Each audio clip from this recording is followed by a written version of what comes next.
德，威胁人民的社会，被威胁人民的社会。谢谢主席女士。蒙古人从来都不是在我们这个自己的土地上是少数民族，在49年以来，这个是采取了一种种族主义的制度，也就是经过了这10几年。主席女士，中方不得不对刚刚这位所谓非政府组织成员行使程序性动议。该名人员在发言中所使用的措辞，鼓吹分裂主义，侵犯了中国的主权和领土完整，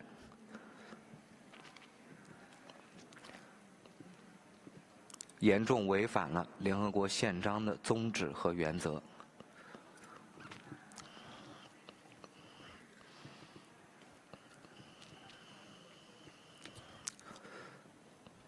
主席不应允许这名代表继续发言。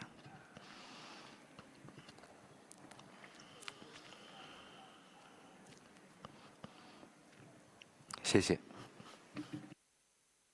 Thank you very much. 非常感谢发言人，请您充分的要注意到，刚才已经明确的由中国表述的想法，所以说我想请您要遵守，我想请您来遵守我们的规定，也就是请大家要遵守这个规定，不管是在我们这里还是在其他两国的场合。而且我也赞赏你这样做有一定的困难，但是我们却应该保证要让所有都有机会来发言。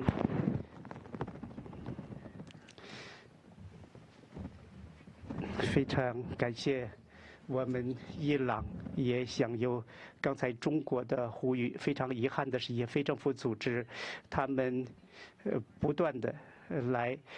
尽管您做出了这个不断的呼吁，而且他们违反会议的规定，侵犯了最基本的规则，所以说，我想请你们考虑到国家的立场。Thank you, Iran. 感谢伊朗，感谢中国，我会要考虑这样的立场，以及每个人在会议厅的关切，而且我也考虑到你们的关切。发言人，请您继续。而且，我想请你考虑到刚才已经做的评论。谢谢主席女士。也经过这个70多年的种族灭绝，蒙古人他们变成了我们自己的祖先领土上成为少数。今天政府正在实行新的一种形式的文化种族灭绝，目的也就是要完全消除我们的语言文化以及特性。而且通过的语言政策下，蒙古语已经被完全禁止，整个在这个地区的这个教育系统当中，这样蒙古方面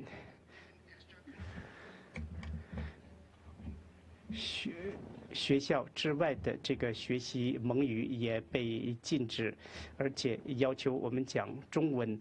我们应该结束这点，结束中国这个至上。而且他们有一种理论，也就是要建立中华民族特性。他们已经制裁我们蒙古人，我们表出对文化表述。这一点并不仅仅在公共场所受到禁止，还有很多私营场所也是这种系统的政策，已经有一些侵权行为加剧。这里边又表明我们悲惨的命运，在一个9岁的女童遭受毒打，是一个中国教师施加的，因为她并不完全理解中文，而且不能够用中文表述。这个女童流了很多血，我非常遗憾，我要打破您。现在请下一位。